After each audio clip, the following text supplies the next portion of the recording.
Hello বন্ধুরা, হয়েছে না? হইলই না, কি হলো? হ্যালো বন্ধুরা, এই দেখুন আমি আইসক্রিম বানাবো। তার জন্য পাকা আম নিয়েছি, আর তার মধ্যে দুধ দিয়েছি, দুধটাকে জাল দিয়ে দিয়েছিলাম, আর বাতাসা দিয়ে দিয়েছি। ঘরে অনেক বাতাসা জমেছিল, তাই চিনির বদলে বাতাসা দিয়ে দিয়েছি। আপনারা চিনিও দিতে পারেন। তো এই দেখুন আইসক্রিমের কাপগুলো আমি নিয়ে নিয়েছি, তার মধ্যে এবার এগুলোকে ঢেলে দেবো। এটাকে মিক্সিতে ঘুটে নিয়েছিলাম।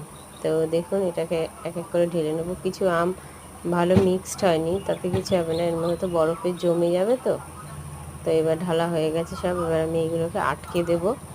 তো একটু বেশি বেশি পড়ে গেছিলো কিছুটার মধ্যে, তো বেশি পড়াতে অসুবিধে নেই, এগুলো আবার সরিয়ে নিয়ে যায়। আমি চামচ দিয়ে সরানোর চেষ্টা করেছিলাম, তো আমি ওটা দিয়েই উঠিয়ে দেখুন এবার ঠিক হয়ে গেছে।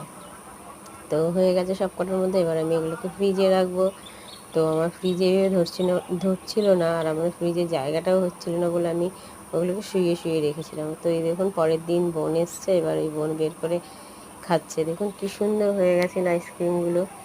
এবার বোনের ছেলে এসছে, ও বলছে মানে আমি একটা খাবো। তো ও বের করছে, ও বের করে দেখুন ওটাকে বের করেছে। এবার ওটা খুলতে পারছে না। তো এটাই মাসি পাশের বাড়ি থাকে, তো উনিও এসে বলছে হয়েছে আইসক্রিমগুলো। আমি বললাম হ্যাঁ। তো এই দেখুন আরেকটা, এই দেখুন কী সুন্দর বেরিয়ে গেছে। তো ওইটা একটুখানি খেয়ে ও বলছে আমি এটা খাবো না। তো আমি আবার কি করেছিলাম, ছোটো ছোটো চায়ের কাপের মধ্যে দিয়েছিলাম, ওইগুলো দেখুন এরকম কী সুন্দর হয়েছে। ওর আবার ওটা পছন্দ হয়েছে, ওটা